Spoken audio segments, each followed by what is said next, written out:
പെട്ടെന്നൊരു സ്വീറ്റ്സ് ഒക്കെ കഴിക്കണമെന്നൊരു ആഗ്രഹം തോന്നിയാലേ ഇതാ ഏറ്റവും കുറഞ്ഞ സമയം കൊണ്ട് കുറഞ്ഞ ചേരുവകൾ ഉപയോഗിച്ചുകൊണ്ട് റെഡിയാക്കി എടുക്കാൻ പറ്റാവുന്ന നല്ല ടേസ്റ്റി ആയിട്ടുള്ള ഒരു പുഡിങ്ങിന്റെ റെസിപ്പി ആട്ടോ ഇന്നത്തേത്.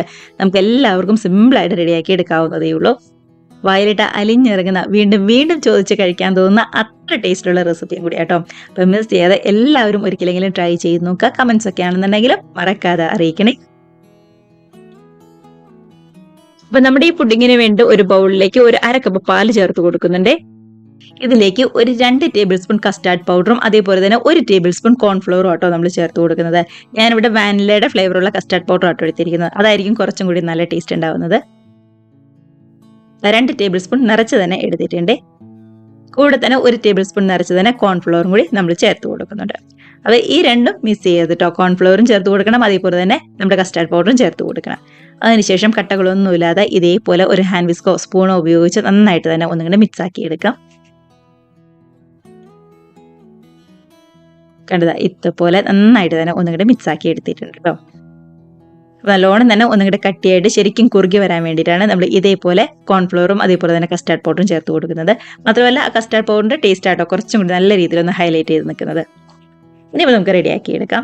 അതിനായിട്ട് നോൺ സ്റ്റിക്കിന്റെ ഒരു പാനിലേക്ക് 250 ml കപ്പിന് 2 കപ്പ് പാലാണ് ചേർത്ത് കൊടുക്കുന്നത്.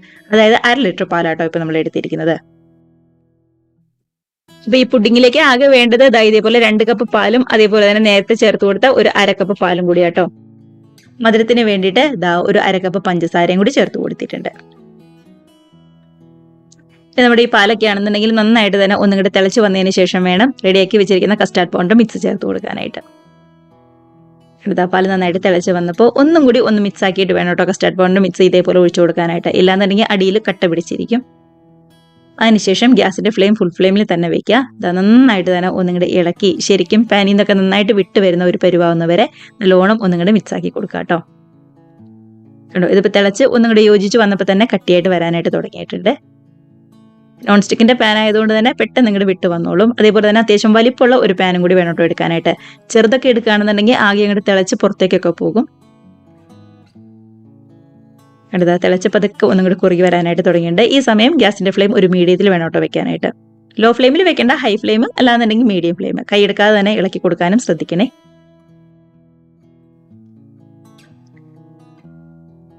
ഇതുപോലെ നന്നായിട്ട് തന്നെ ഒന്നുകൂടി വിട്ട് വന്ന് തുടങ്ങിയിട്ടുണ്ട്. കണ്ടോ, ഇതാണ് കറക്റ്റ് ഉള്ള പരുവം എന്ന് പറയുന്നത്.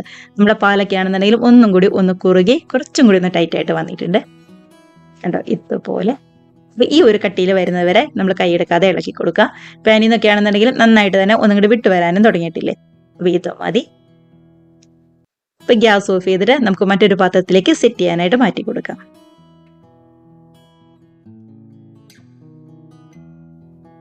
ഞാൻ ഇതേപോലെ ഒരു ട്രേ ആട്ടോ എടുത്തിരിക്കുന്നത്. ഇല്ലാന്നുണ്ടെങ്കിൽ നമ്മുടെ സ്റ്റീൽ പ്ലേറ്റ് ആണെന്നുണ്ടെങ്കിലും കുഴപ്പമുണ്ടാവില്ല.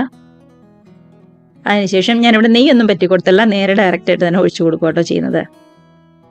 നല്ലോണം തന്നെ കട്ടിയായിട്ട് വന്നിട്ടില്ലേ. നമ്മുടെ മിക്സും കൂടി ഒഴിച്ചു കൊടുത്ത് ഇനിയിപ്പോൾ നല്ലോണം തന്നെ ഒന്നും കൂടി തണുത്ത് ശരിക്കും ഒന്നും കൂടി സെറ്റായി വരുന്നവരെ വെയിറ്റ് ചെയ്യാം. ആ വലിയ ചൂടൊക്കെ ഒന്ന് ആറിക്കഴിഞ്ഞതിന് ശേഷം 1 മണിക്കൂർ ഒന്ന് ഫ്രിഡ്ജിലും കൂടി വെക്കുകയാണെന്നുണ്ടെങ്കിൽ കുറച്ചും കൂടി ഒന്ന് തണുത്ത് കിട്ടും കേട്ടോ. അപ്പോൾ കുറച്ചും കൂടി നല്ല ടേസ്റ്റ് ഉണ്ടാവും.